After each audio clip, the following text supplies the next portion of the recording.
Okay, people. Hanukkah part 2. Let's go.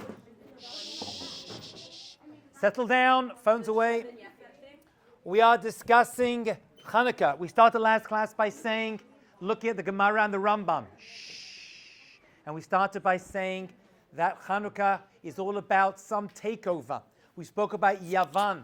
Yavan was the third of the 4 exiles, the Greeks. Yavan is Greece, and they came and overtook the land of Israel. This, we said, constituted an exile because there's a certain disconnect from the Kadosh Baruch Hu, because they overtook the land of Israel. They threatened us. When we are threatened, even in the land of Israel, as we are today, that is galut. It is exile, even though you may not be kicked out of the land itself. Okay, we mentioned that last class. We mentioned there are 4 exiles that Yaakov Avinu and Daniel the prophet saw. This was the 3rd one, and this was a different exile to number 2. Number 2 exile was, look it up, Paras Madai. Paras Madai. What did Haman want to do to the Jewish people with the permission of Ahasuerus? He wanted to kill us physically, to wipe us out. That is why we celebrate with physicality. We eat and we drink and we enjoy physically. Hanukkah is the other side of the same coin. Hanukkah is the second rabbinic holiday, which happened 200 years or so later, and there the Greeks did not initially want to kill us physically, although there were some wars and skirmishes. It was a spiritual battle, and that's why they went not to kill the Jewish people in their homes, but they went into the Beit HaMikdash to defile the menorah. The menorah, we said last class, is a symbol of, but what aspect of being Jewish? Light. Of light, which is, and Ora is Torah. Ora and Torah are connected. Right, they want Torah Ba'al Peh, very, very specifically. But Torah in general, that's what they wanted to defile, and they did. And they did do that until we were able to rout them, to kick them out. And we pushed off that exile until the Romans came 200 years later and destroyed the temple, which is next semester's discussion of Tisha B'Av. That's what we spoke about. Now we're going to look at the roots of Yavan, because they're not as bad as you would think. The Greek society, the Greek knowledge, what they brought to the world, and even the Jewish people, we're going to see, is good. Let's have a look at what we mean by that. So let's go meet. Yeah. So if Yaakov knew that it was going to end, why wouldn't he? Did Hashem physically stop them from telling him? Hashem prevented Yaakov. That's why we see in the parashiyot they're closed off, right? Because he wanted to tell them the end of days, and Hashem blocked it off and did not allow him to reveal the end of days. He knew that we'd be going through various galut, and that information was known to the Jewish people. Even the Goyim knew it. Even the non-Jews were aware of it. So the later prophets, like Jeremiah, said, you're going to go for 70 years to Persia, and everyone's trying to figure out when the 70 years began and ended. So there's always a knowledge. We go through exile, and the nations of the world were aware of that as well. Okay, let's go find the root. So if you look at Noach, let's go back to the days of Noach. Noach had 3 sons, Shem, Ham, Yafet. Shem, Ham, Yafet. The Jewish people come from which of those 3? Shem. Right? They come from Shem. The Greeks, Ham is the father of Canaan. The Canaanites came from Ham, so they gave us a lot of trouble over the years as well. Yafet, what does the word Yafet actually mean? What does it sound like? Yafet. Right. It comes from Yafeh. Yafeh, beauty. There is beauty in them. The Greeks were all about beautifying the world through their knowledge, through their information, through their love of learning and understanding. Do we Jews like learning and understanding? Yeah. So we're going to see that the beginning of this Greek takeover, one second, sir, I'm going to get you in 1 second, my darling. This Greek takeover of the land of Israel, when it started under Alexander the Great, we're going to see the story, the very famous story when Alexander the Great came into Israel and started this Greek takeover. Once he died, at a very young age. He was in his early 30s. It got bad.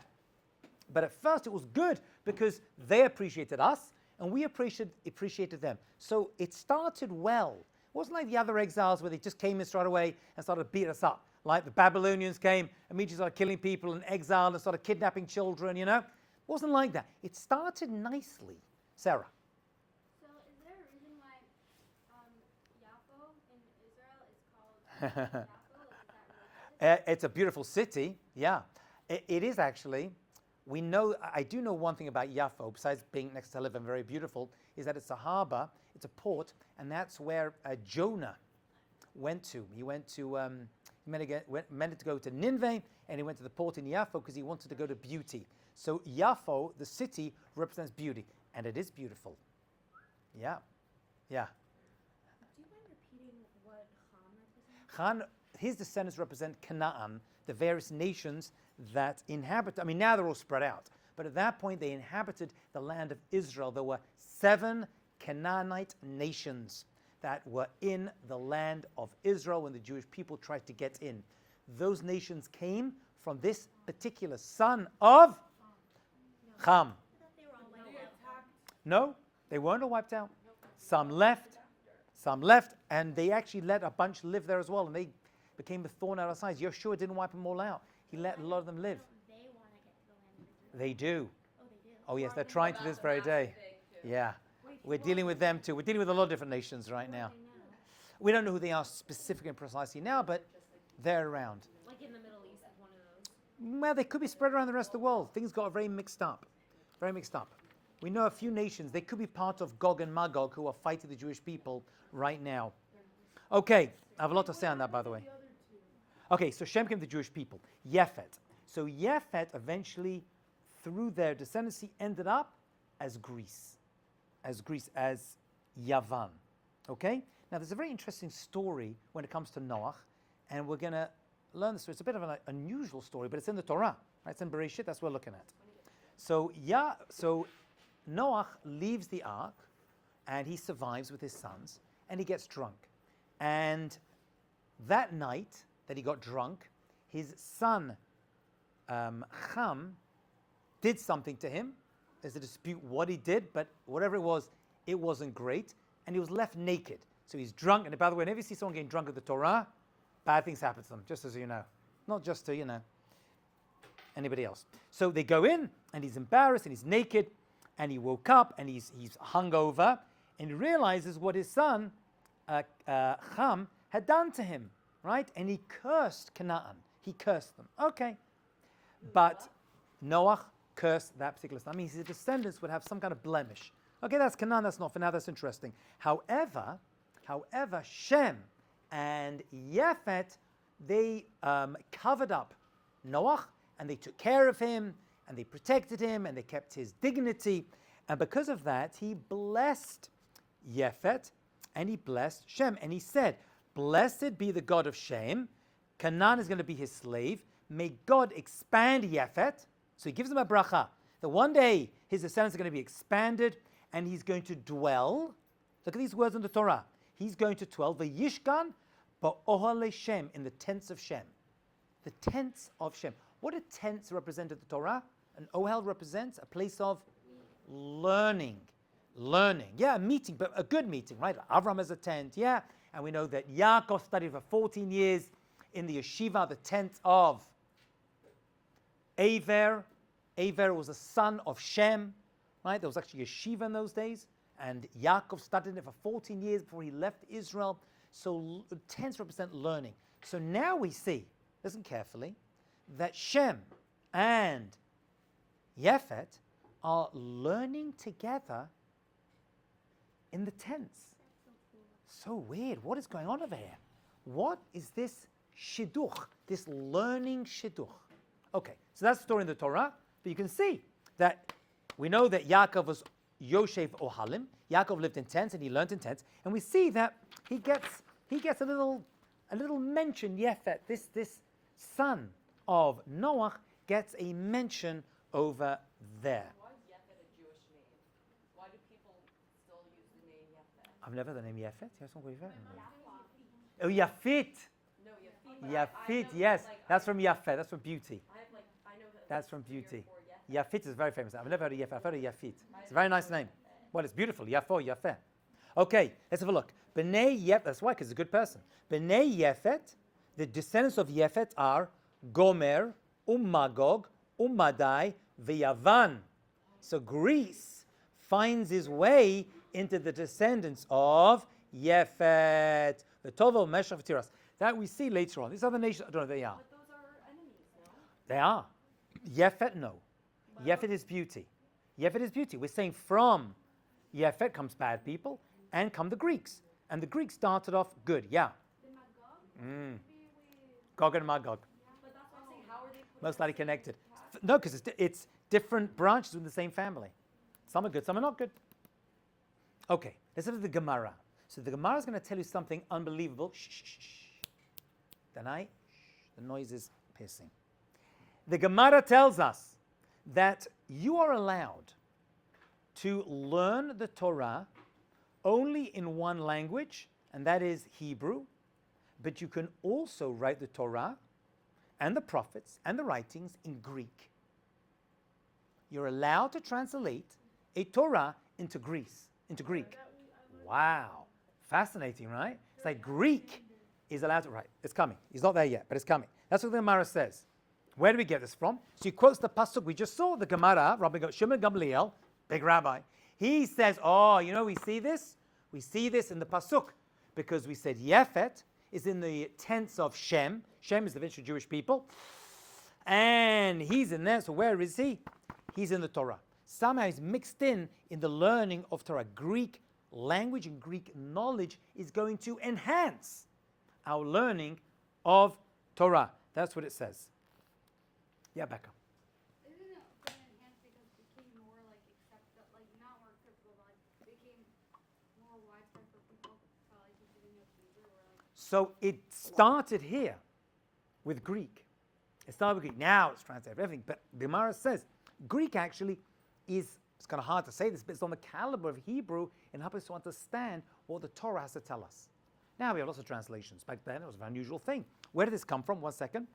There's a very famous story, I'm not sure if you heard, of King Ptolemy, who gathered 72 elders, he gathered 72 rabbis, and he put them to 72 chambers, each one a separate one, and said, go into your room, and I want you to translate the Torah of Moshe, your teacher, into Greek.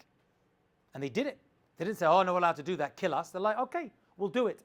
Some miracles occur. They got the exact correct translation, and they made, I think it was 7 changes to make sure the Torah in terms of didn't appear bad in his eyes, and they all made exactly the same change of translation. That was a miracle that went with this whole story, but that's translation. And he said he did it.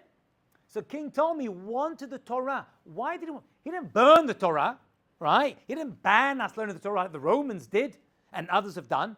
He turns around and said, I love your Torah. Give it to me. I like Bible study. Right? The study in the Bible. They changed a few words, yeah, but it kept, the translation was still in Greek.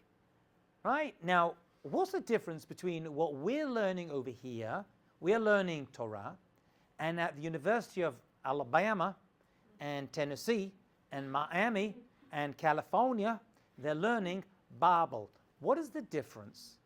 Is there a difference between what they're learning over there and what we are learning in a Torah, halachic Torah institution? Is there a difference? Yes. They added a whole other book. What other book did we add? Okay, leaving the New Testament. When I say Bible, I'm referring to the 5 books of Moses. Right? The Bible is in the Torah. Leaving that aside, just the Old Testament. Are they learning exactly the same? Are they doing the same as us? They're just doing it in English, right? And we're doing it in Hebrew. What's going on over here? Yeah. Well, first of all, they don't have the same objective as us. They don't believe that these people are, their people are not the same as what our people mean to us, right? Why not? Actually, maybe I don't know enough about like Christianity. I'm not doing Christianity. You've got a Jewish person teaching the University of Alabama, and he's teaching the Bible. Why is he teaching the Bible? Like other Jews are learning? Let's just say, yeah. Oh. He's a professor at a university in Well, they're not you. Princeton. Okay, What's the difference? Forget me. What's the difference between their learning? You can say they're the same. You're allowed to say that. I'm just asking you a question. Yeah, I think they're the same. Same thing. Okay. Could it just be the way they're interpreting everything is different? Like, I feel like not everyone will read it and think the same thing. Like, everyone has their own interpretation. Okay. So interpretation is a big part of learning Torah, as you know already. You can interpret Torah as being a academic text that gives you information, which it is. There's historical information. Maybe there's archaeological connections to it, right? All these non-Jews are obsessed with finding the ark. Yeah, they'll find some kind of connection to it. Did the Exodus happen? Is there evidence of it? Right? You see a lot of non-Jewish people looking at the Bible and trying to get information out of it. What I'm trying to figure out is it different to what we are doing? It is different, by the way, in a very, very central way. More?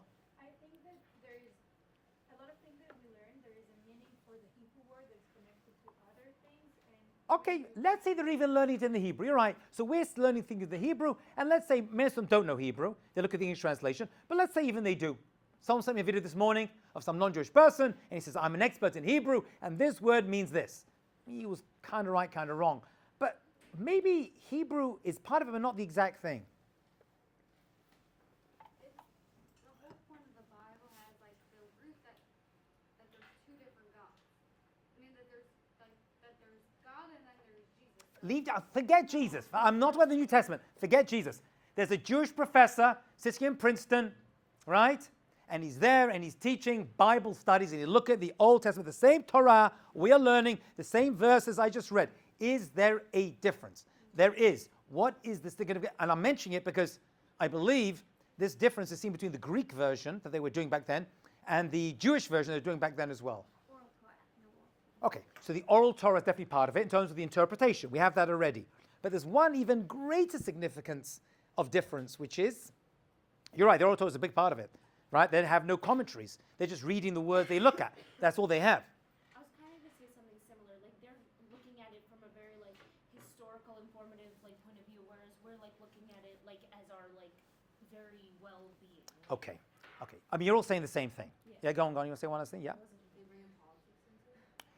We bring politics into it as well. I do all the time. I'm obsessed with it, right? I'll find lots of references to, Persia, Hamas, and a lot of things out of the Torah. That's okay.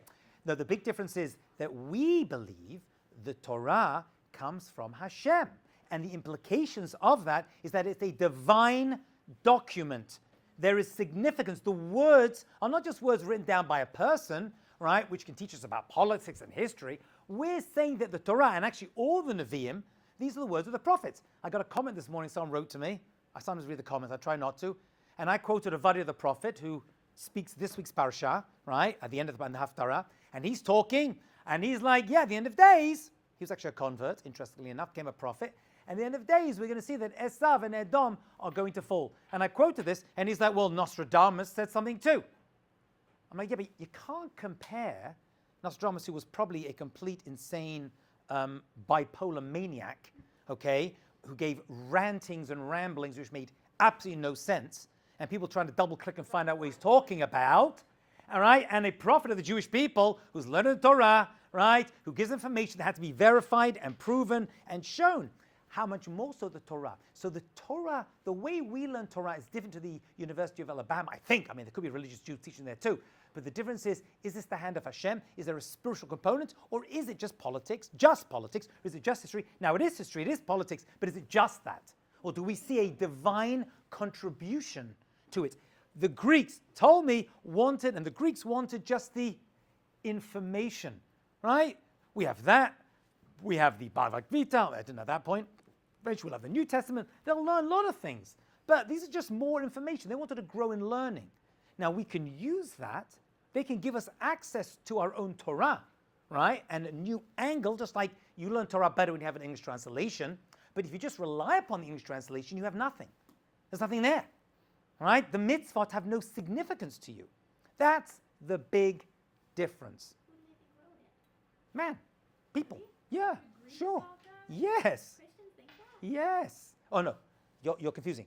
The Christians may believe it was written by the hand of God. Christianity, forget what Christians think, it's Christianity. May believe so, but then they believe that it was overtaken by the New Testament. right? And then all the mitzvot don't apply anymore, all right? It became old. That's what we call the Old Testament. It's not old, it's new. We have the New Testament because it's new every day. Now I'm talking about the other people, the academics who study it. That's what the Greeks were. There's no Christianity at this point. At this point of history, the Greek history, there's no Christian, there's no Jesus yet, right? None of that existed. So what were they learning? They wanted to learn for the sake of learning. That has significance, but it's not good. Wanted all the knowledge they could get. Why? So that we can have knowledge. Now they use it for a lot of good things, right? A lot of we have today, democracy, capitalism, right? No matter what you think about those things, right, are great things, and they've enlightened the world. Right? Greek learning, although you don't see many Greek philosophers walking around town anymore. Yeah, plenty of rabbis. I have two questions. So if the Torah is divinely written, what about Torah Sheba'al-Peh, the oral law? Very good. So together with the Torah Bichtav, at the same time an oral understanding had to be there to help us understand it. Now that's open to interpretation. That's already humankind. That's okay. So humankind can come along within certain rules and within certain barriers, come along and understand it. Just like law. There's a law, and then you have judges and lawyers in a court of law helping to interpret it. You'll have two lawyers looking at the same law, interpretive way, because it's alive. Right? Otherwise, you wouldn't need a judge and a jury. Right? You just say, what does the book say, and finish with it. Torah is exactly the same. It needs interpretation, and there's different ways to interpret it. It's like a big jigsaw puzzle. But we're talking about the original Torah Bechtav, the original Torah. And then second question, if Hashem chose us to be his people, why would he constantly give us like the Romans, the Greeks, Okay. right now Hamas? Like, why Okay. So now you're getting into a whole different area of why anti-Semitism exists, right? Right? You can go back even further. Why did Yaakov have to fight with Esav? Okay, that's a very fair question. It's beyond the purview of this, although we're going to see a form of anti-Semitism over here too. The Greeks were anti-Semitic, but it didn't start that way. That's my point. It started off, they weren't a bunch of like Nazis, right? Or Hamas terrorists trying to just wipe us out. Is there a reason why the Greeks hated us? Like the Egyptians. You're going to see. There is a reason why they started to hate us. They didn't start that way, but eventually they did. You're going to see why. It's because we didn't buy into their intellectualism. We did not buy it. The rabbis did not buy it. By the way, I just want to point out something to you. Listen very carefully. This is very important. I know when you are a child, you learn the Hanukkah story, right? It's the Greeks, the baddies, against the Jews, the goodies. That's how we saw it, right? So we're told things when we were children. If you have that interpretation when you get older, you're missing out something very important. Okay, now you're probably well equipped to know that you could have many Jewish people who are against Judaism, Israel, and the Jewish people, right? We know it's not a contradiction. We know there are many such people. Did you know that this wasn't a war against the Jews and the Greeks? It was a war against the Jews and the Greeks, and then the Jewish Greeks. Many Jewish people sided with the Greeks and supported them in many ways. Why? Okay, that's a good question. They did. Many Jews are supporting Hamas nowadays and going against Israel. We have senators who are taking the side of our enemies here in America. So this is nothing new. My point is, it's not so black and white. There are a lot of Jewish Greeks who sided with them. By the way, I'll tell you this, my Rebbe used to say when I was a kid, I didn't understand it, but I do now. If the Hanukkah story happened right now, yeah, all those people have their menorahs in the window, we love Hanukkah, they'd be on the side of the Greeks, not the Jews. You have to understand what the menorah represents, where this action took place. Where is this action taking place? Where in Israel? At the side of the Beit HaMikdash. That's our land. By celebrating Hanukkah, you're immediately saying that site belongs to us, right? Because we recaptured the temple, right? You're saying that this is our land, and this is our city, and this is our Beit HaMikdash. You're immediately saying that. So how are people celebrating? I know. How are Jews siding with Hamas nowadays, or those who are against us? Same to, not in this college, Baruch Hashem, there's not. But in the rest of the Jewish world, There are. I heard so many people say so many. It's shocking. Shocking. Okay, things are turning. Okay, so that's the main difference we're going to see over here. Can I go on a little bit? You hold your question? No, I was just gonna say you need Instagram like for like the story to repost to show all the so I can repost it and show all the Jews. I shall do. The central feature of the Greek nation was their desire for wisdom. That's why they wanted the Torah translated into those language, into Greek, and they got those sages in order to have this information. This was, in a sense, beautiful because they wanted to share Torah wisdom. The problem is going to be, or the challenge is, what kind of Torah wisdom are they sharing? Is it, well, it was devoid of spirituality. That's the big difference.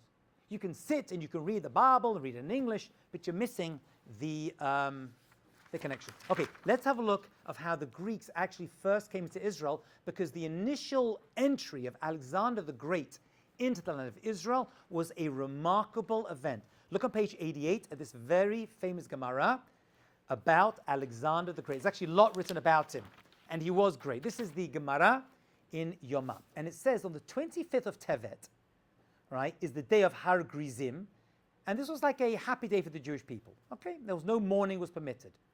It was on this day that there was a group in Israel called the Samaritans. I know people call them the Good Samaritans, but they were actually bad Samaritans. They were very bad people, and they were against the Jewish people. Okay, this is in the days of the second Beit HaMikdash, right? Okay. And they demanded that the house of God, they wanted the Beit HaMikdash. So when Alexander, the Greek general from Macedonia, came, they said that they wanted to destroy it, and he wanted Alexander, who'd come and conquer the land, to give it to them. Okay. So there were certain Jewish spies who heard this request that they had made of Alexander the Great to give them the Beit HaMikdash, okay, because this was still the time of the Second Temple, and they told someone called Shimon HaTzadik, Simon the Righteous. He was the leader of the Jewish people and a very great person who lived in the land of Israel. Are we together? So we have the Greeks come in. We have the Samaritans who were already living there, who did not like the Jewish people. They were real anti-Semites, and they wanted to destroy the Beit HaMikdash. And Shimon HaTzadik heard about this. So he did the following. He got dressed up as the Kohen Gadol. And he robed himself in these priestly garments. And he went with noble men of Israel. And they went with fiery torches at nighttime in their hand. And they walked all night. All night, some on his left and some on his right. When the dawn rose, it was the next morning, Alexander had the Samaritans who were with him. He said to them, who are these people? He hadn't seen these people. And said, those are the Jews, and they're going to rebel against you. Right, so they're stirring up trouble with the conquering Greeks. That's not good, because Alexander, he had a big, big army. That's scary. The Jews could never have stood up to Alexander the Great. He'd already conquered like a third of the world or something. They reached a place called Antiparatis. The sun rose, and Alexander, so one second, Ben, let me finish the Gemara. Alexander saw Shimon HaTzadik.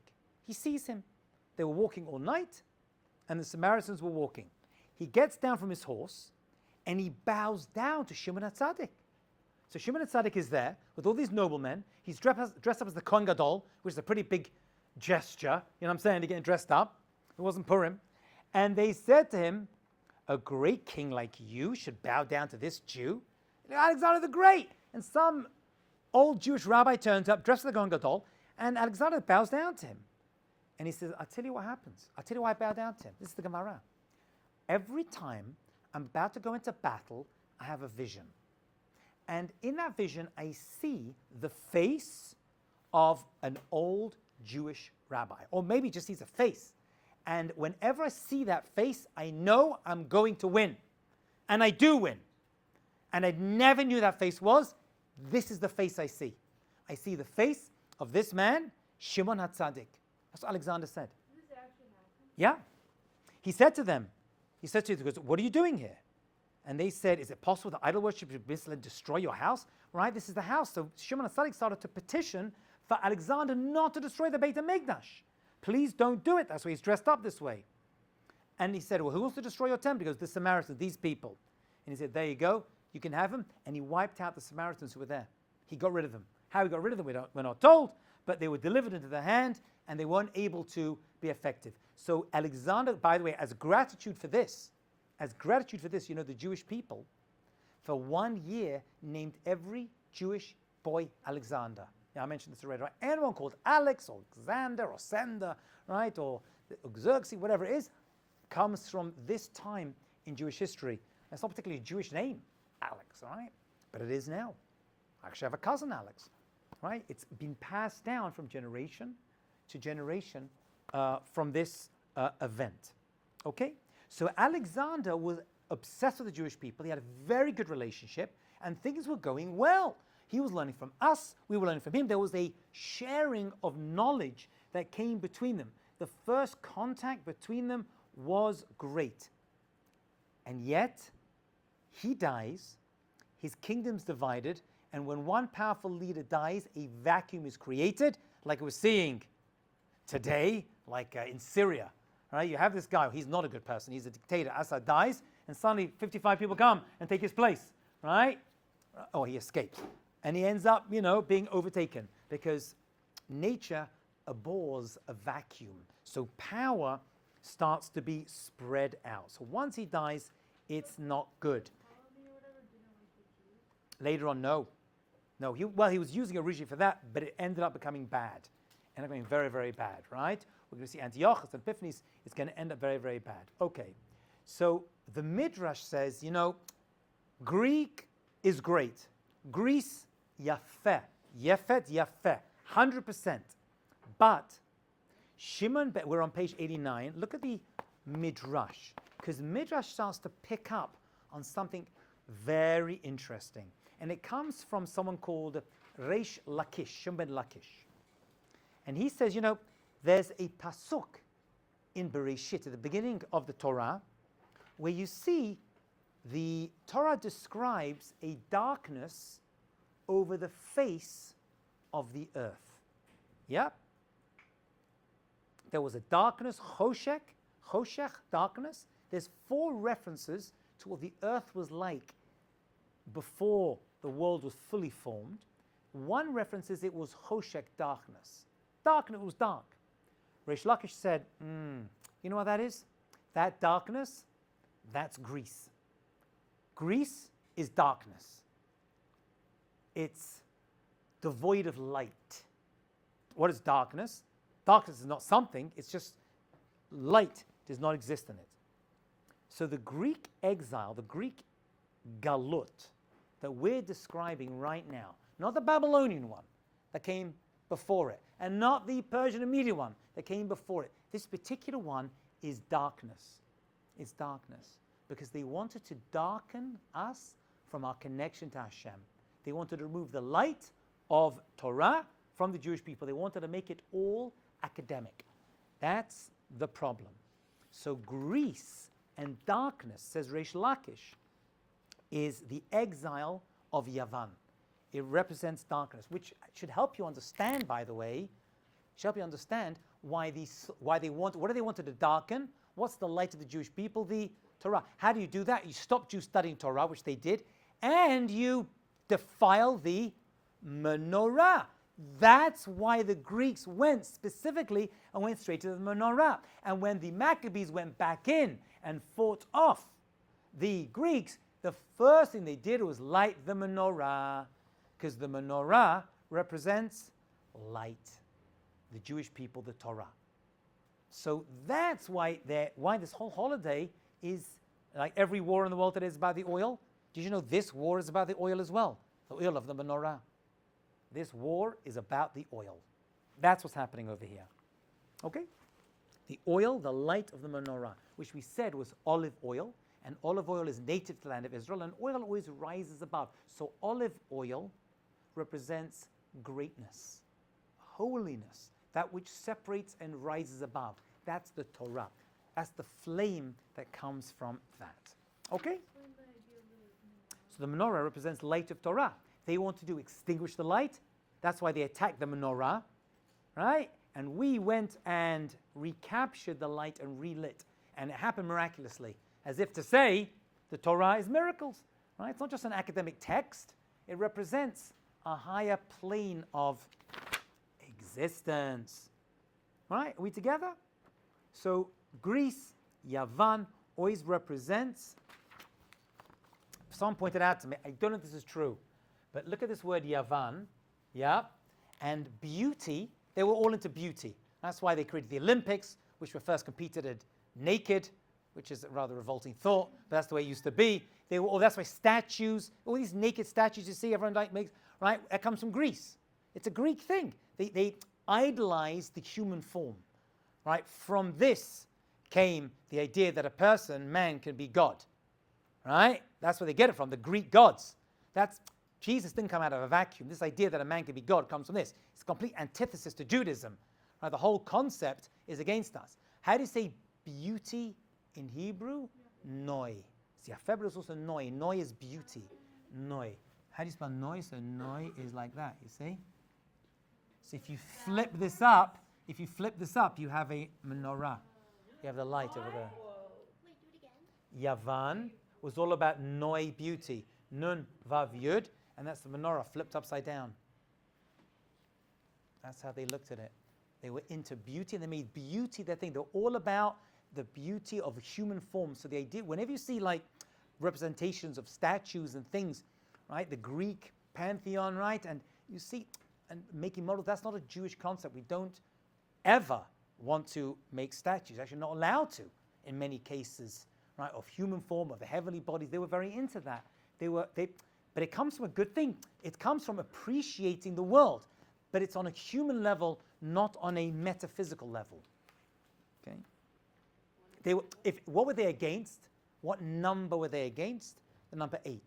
8 always represents lamala min hateva, above the natural cycle. So why would you want to get rid of studying Torah if that made the Jews They didn't want to get rid of studying Torah. They wanted to make the Jewish people study Torah their way. They wanted their liberal, progressive understanding of Torah and not the traditional Jewish version. They weren't against it. They just did not want us. They wanted to like, you join us. And we're like, no. We're not joining you. You can study the Torah. That's great. You can have Bible studies. But don't try to remove our spiritual understanding of the Torah. Okay? That is where Greek intellectualism failed. Look at the bottom of page 90. This is the Ramban. The Ramban is going to sum this up in 2 lines. Just to make it nice and easy and delicious for you. Page 90 at the bottom. Right. I mean, I skipped a piece, but I just said it. The Maharal says the Greeks wanted to destroy the special relationship between the Jewish people, Torah, and Hashem. That's what they wanted to do. By the way, they're still trying to do it. It's nothing, it just started over here. The Ramban says, scientists go in the way of Greece.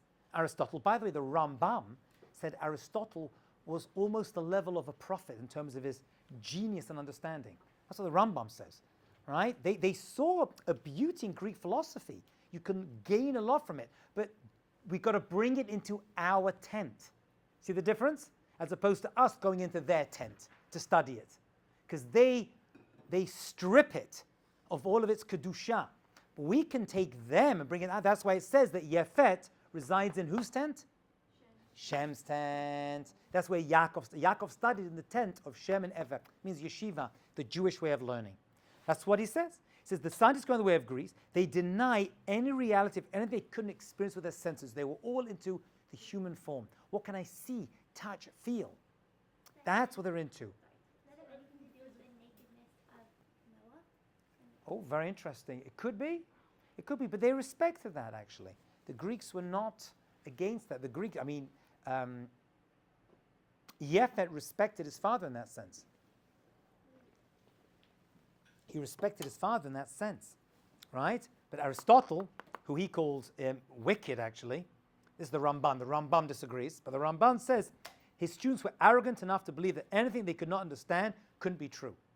If it's there, I can see it, I can measure it, it's true. We Jews are like, yeah, that's good, right? I'll involve myself in science, but there's another level over here, and you can't remove them. You cannot deny the spiritual realm as a source of knowledge. Okay? This is the Ramban. The Ramban is a lot more harsh on Greek philosophy. The Rambam says, no, there's beauty in Greek knowledge and understanding, but you've got to bring it into our tent. You can't leave us and go there, because that's when things start to fall down.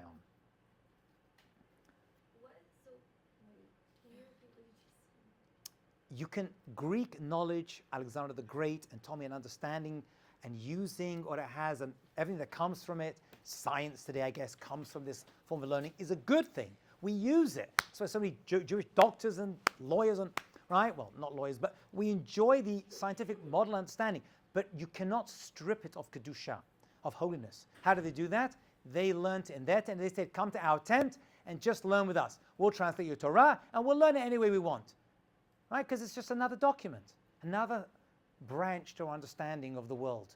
Right? There's history, there's archaeology, there's philosophy, and there's Bible study.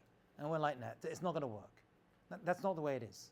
The Torah is kadosh. It comes from Hashem, and has a higher spiritual element inside it. They didn't want that. That's the difference. Yeah. Just to clarify, so the Ramban is like for science. He's like, if you can see it, you could measure it. And So no, he's not for it. He's describing the problem with it. He was like, the Greek problem for us, when it came down to it, was that they only saw it that way. That's what he's saying. They only saw it that way. And the Rambam says The Rambam, well, obviously he's against it because, he believes the Hanukkah story. But the Rambam saw a lot of, he was a doctor, he was a scientist. He saw the beauty of it. And he said Aristotle was an incredible individual. But once again, they made a mistake by removing any spirituality from it. Okay? That's what he said. Yeah. So right now, Ramban. Ramban. That's what we'll look at. The Ramban said the problem was with the Greeks that They want to strip it. they want to strip of any kedusha, any holiness. Yeah. That's what they want to do. That's it.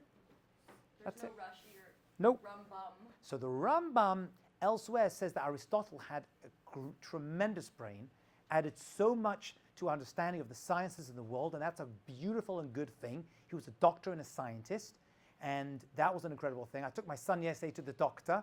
He was a secular Jewish guy called Dr. Levin, and on his wall, I saw yesterday, I should have taken a photo, he's got the prayer of the Rambam. There's a prayer of the Rambam for the doctors should say, and he has it there on his wall. But for him, I don't know, I didn't ask him about it. My son had a vicious nosebleed, right? He's an ENT specialist. I'm not going to say, oh, what's it doing on a wall? It was like a nice thing, whatever, the Rambam's prayer. He doesn't know the first thing about the Rambam, most likely. Or maybe he does, I didn't ask him. I don't want to put him down. He was a very, very nice guy. But it was purely like it was just an academic text. You know what I'm saying? For us, you cannot separate the two. For us, Torah is kadosh. I can use the sciences to help us understand, appreciate the world, and even the Torah sometimes. Yeah, I can use archaeology to back up the Torah, right? And the scientific method in any other way, but it's not enough. That is not enough. Okay? But Rambam believes that Aristotle was good. He said he was a genius. He was a genius. You can't take it away from him. He was a Greek genius or something. Yeah. But he missed out because he removed all the Kedusha from it.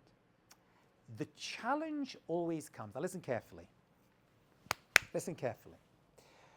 Anytime in history, when it starts off intellectually against the Jewish people, like this case over here, if we don't buy into their philosophy or their intellectualism, what happens? They get upset and it becomes physical. Right? Absolutely. Yeah. Oh, he was. I'm on screen and I don't want to die. But he killed a vast amount of Jewish people when they didn't buy into his understanding, right? But it's not just him. The communists, when they first came, many Jewish people were attracted to communism, right? They said the desire for it. All these other isms that have come through history, Jews are attracted because it's there to help the world, change the world. They buy into it.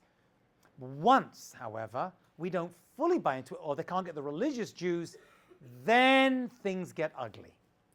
Then things get ugly, and they start with decrees, and then they start to fight us. And that's what happened in the Hanukkah story. Can you see there's a progression?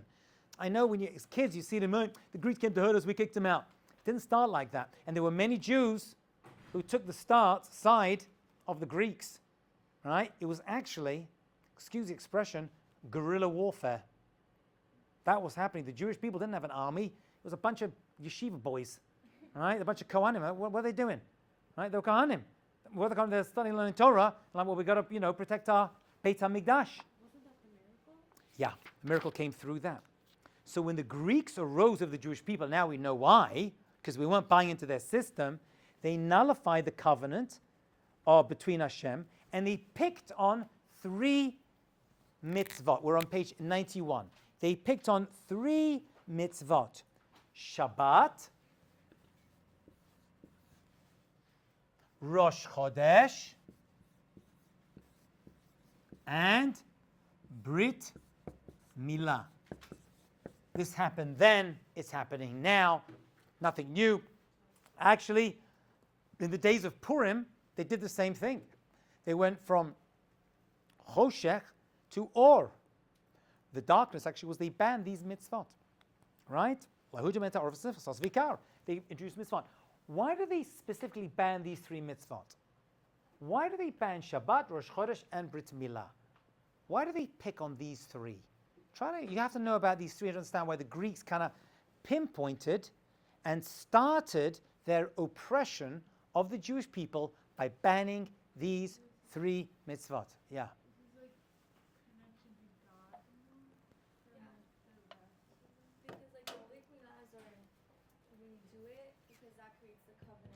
On what day? On the 8th day. Oh. So Brit Milah, you're saying, what are you saying? You're saying this baby boy on the 8th day now enters the covenant and he's now Kadosh Lashem. By the way, they hated that. They're like, the human form is perfect. Why are you fixing it on the 8th day? They specifically hated that. By the way, there's people today that want to ban, and have done throughout history, want to ban the Brit Milah. Because they think the body's perfect. Right? We're making statues out of it, and it's baby boy, and you're cutting it. Right? You're immediately saying that it's not perfect. You're coming to destroy it. So the Brit Milah takes the baby from a regular baby into a higher level of existence. Yeah, he is. He is, but this point takes him in. The spiritual level, an event, takes him into being part of Klal Yisrael. He is. He still is. But this is the sign. This is the Brit Milah.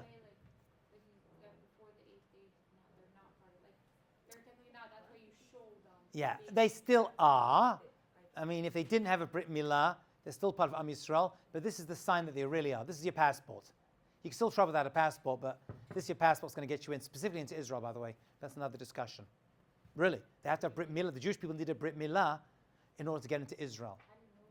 Because Yeshua gave a Brit Milah to every all the Jewish boys. Avram did a Brit Milah, pointed. No, not today. Next is, what's Rosh Chodesh? The new month. So, why do they ban that? What are they banning? Because then you won't know when, like, the Chagim. You don't know when the Chagim are. There's no Rosh Chodesh. You can't figure out when all the Jewish holidays are. So by banning you following the moon, which they did, by the way, there were many Jews. There were many Jews who used to do, the Sadducees used to ban the Jewish people from doing this, right? Bad Jews, because they didn't want, when you remove Rosh Chodesh, you remove all the Jewish holidays. They're gone. They're done. That way they made a new calendar? They wanted a secular calendar, absolutely. Absolutely. But the Rosh Chodesh, once you get Rosh Chodesh, you remove that, and the holidays are how we connect to Hashem. They are the Moadim, how we meet Hashem. And obviously Shabbat is the one day that we don't work because we're connected to Hashem. So this, even the mitzvah they chose to ban were the things that connect us. If you take away Shabbat, you take away Rosh Chodesh, the Jewish holiday, take away Brit Milah, that's it. You're done. No more Jewish people. Dayenu.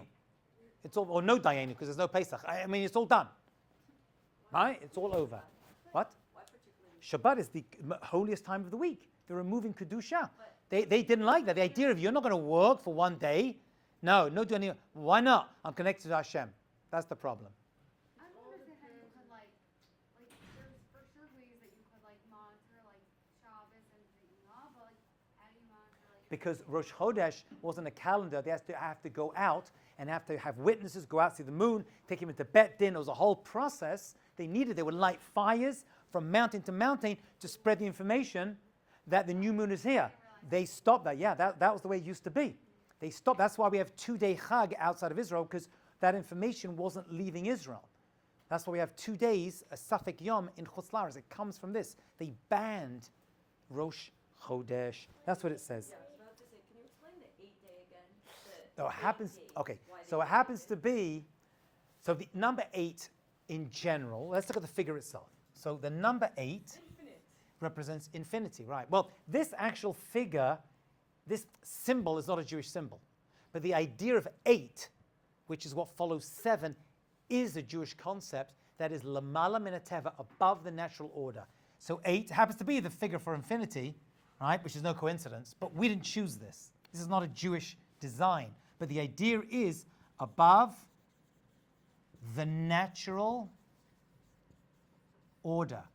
Lamala minateva. We the Jewish people rise above. That's represented by the number 8. That's what you have said. 7 represents Olam Hazeh, 7 days of the week. 7 colors in a rainbow, he says. 7 notes in a musical scale. It goes up to 7 and then back to 1 again. Right? 7 is always Olam Hazeh. 8. Whenever you see the number 8, anywhere in Judaism or Jewish life or history, it's above that. It's the miraculous. It's the miraculous. So that's why the baby is given a Brit Milah on the 8th day. Right? Among the many reasons, one of them is because the baby is now going into a high level of existence while living in this world, right? It's now, part of Klal Yisrael. That's why the miracle had to last for 8 days. Okay, there's a technical answer. It took 8 days to press and deliver new oil, but that wasn't coincidental. Okay? That's obviously because Hashem wanted us to understand the number 8 represents the light and the mystical, metaphysical light of Torah. You get it? That's how it all comes together. You getting a nice Chanukah Devar Torahs, my friends? You getting it? That's what 8 always represents. Yeah? Above the natural order. Lamala min hateva. We need to know the Hebrew. We're not going to own the Hebrew of what? something No, not about that. No. That's fine. Okay?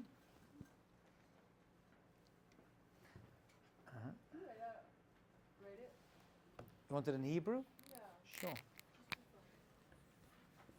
Lamala min ha-teva. Above the natural order. Lamala, above the natural order. That's what 8 always represents. That which is above the teva is nature, the natural things. Many years later, Rabbi Akiva got into a philosophical debate with someone called Turnus Rufus, who was a wicked Roman general. And he had this discussion about Brit Milah specifically. And he said, whose actions are better, God or man? And Rabbi Akiva said, man's actions are better. Weird answer, right? Wait, what? Rabbi Akiva and Turnus Rufus are having a discussion. He was a Roman general, and he was a wicked person. He actually ended up killing a vast amount of people. So he turns around and he says, who's better, God or man? That was the question. Okay, you see on page 92. And Akiva said, man's actions are better. And he's like, what are you talking about? But God made heavens and earth and people. Of course God's better. So Rabbi Akiva said, give me something that you can compare. And Rabbi Akiva said, let me show you what I mean. He brought a cake and he brought stalks of wheat and said, which is better, wheat or this big delicious cake? And he said, well, the cake's better than the grains of wheat. And he said, who made the wheat? God. Who made the cake? Us. What is this discussion about? So Rabbi Akiva said, I know what you're really asking me. Why we Jews do Brit Milah? Why do we do Brit Milah? When Hashem creates the baby, and then we come and change it. Why doesn't Hashem make every baby born mal with a Brit Milah already? What's he making us go through this? So he says Hashem does that deliberately to say that we're not born with all of our potential maximized, realized. Right? We have to work on ourselves. See, the Romans didn't like that, and the Greeks didn't like that. If God made it, or one of the gods in the Greeks' case, then obviously it's perfect. And we're like, no, just as God made it doesn't mean we don't have to perfect it, which is part of a bigger discussion, obviously, which is when Hashem makes us as our neshamot into our bodies, we have to work on our neshamot. That was the debate between, you see what's happening over here? It was like a little philosophical debate between Turnus Rufus and Rabbi Akiva. He was like, why are you doing Brit Milah? Right? You're saying you're better than God? Right? If you want to do Brit Milah, God made you born circumcised. And he's like, no, God deliberately removed that so that we work on that, on the person. And why that particular area of the human body? Why the parents have? To show that in the sexual realm, that the Greeks and Romans lived unabandonedly and unabashedly, that's an area we have to work on. And use that for Kedusha.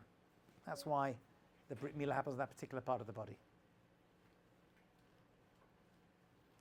Okay. The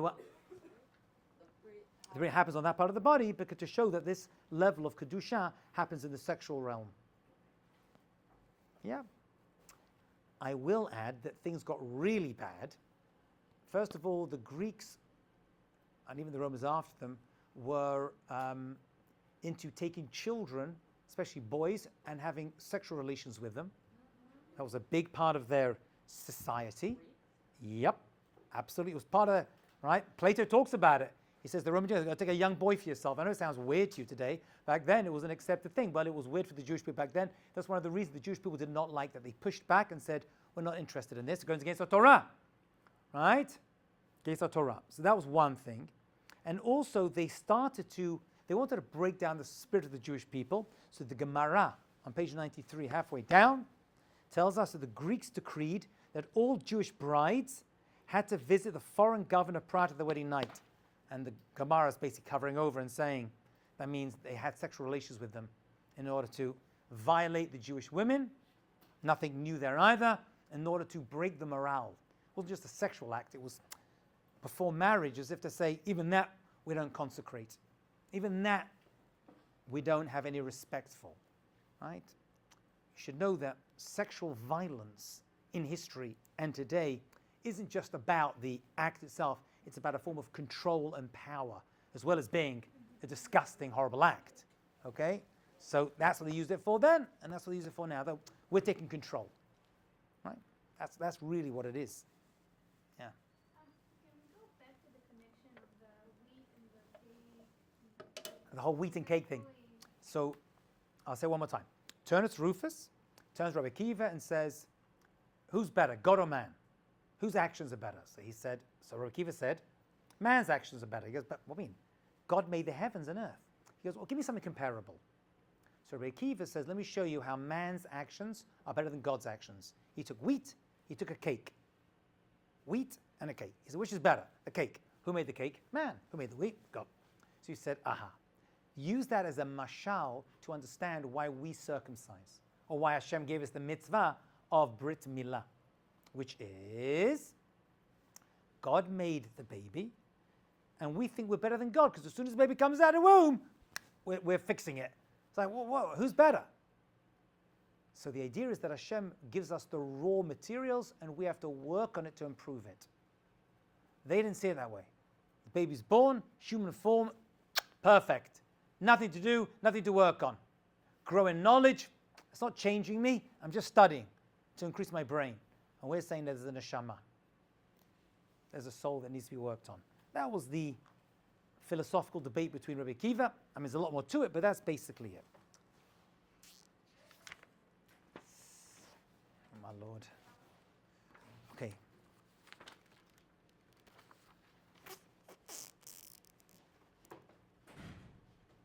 Okay, you know what? Let's stop over there. How many classes do we have left? Oh, no. Okay, so next class, I'm going to look at two main areas, and we have to do all the halachot of Chanukah. Not too many. Where the Chanukah goes, why we have it, how to light it, and how that comes to us as a fix-up to this Greek element of galut, of darkness. And then we're going to review as well. Wow. Okay, please be on time next class. You're welcome. Have a good day.